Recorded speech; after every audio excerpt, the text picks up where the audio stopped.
जय Shri Ram. Freedom of speech में आपका स्वागत है।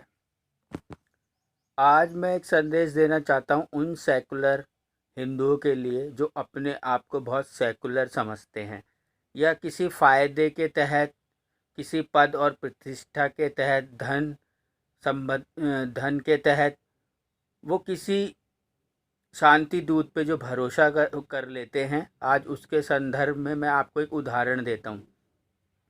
एक बार एक ट्रेन यात्रा के दौरान एक भिखारी आकर बोलता है कि अल्लाह के नाम पर दे दे।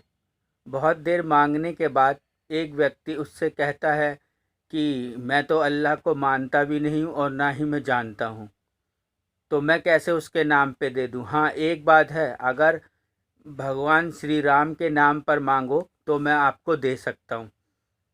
तो उस भिखारी ने बड़ा घूरते हुए उसको देखा और कुछ नहीं बोला। तो उसने इस बात को और ज़्यादा देखने के लिए कि ये भिखारी क्या कहता है, तो उसने कहा चलो मैं 10 रुपये की जगह आपको 50 रुपये दे दूंगा, पर आपको मांगना श्री राम के नाम पर ही होगा।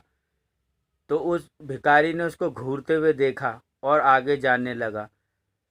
और मैंने इस बात को महसूस किया कि वो भिखारी कितना अपने धर्म के प्रति कट्टर है, और मैं उसकी कट्टरता जो है उसको भांप गया। इस घटना से सभी हिंदुओं को यह सीखना चाहिए कि एक भिखारी जिसका जीवन ही भीख मांग कर चल रहा है या भीख से ही वो खा सकता है या पी सकता है, जब वो अपने धर्म के प्रति इतना कट्टर है, तो सोचिए जो अपने आप को सेकुलर समझते हैं हिंदू, वो अपने धर्म से कैसे समझौता कर लेते हैं, जबकि एक भिखारी अपने धर्म से भी समझौता नहीं करता। और एक सेकुलर हिंदू अपने धर्म से तो समझौता करता ही करता है, क्योंकि उसको पद चाहिए, धन चाहिए, प्रतिष्ठा चाहिए, तो ये सब है क्योंकि उसके अपने निजी स्वार्थ जुड़े हुए हैं।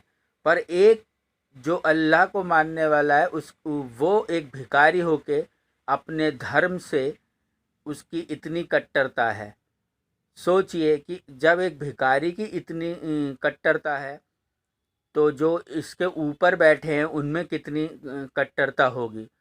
तो आज का सारांश यही है। इस उदाहरण के तौर पे मैं आपको यही समझाना चाहता हूँ कि एक भिखारी होकर वो अपने धर्म के प्रति इतना वफादार हैं।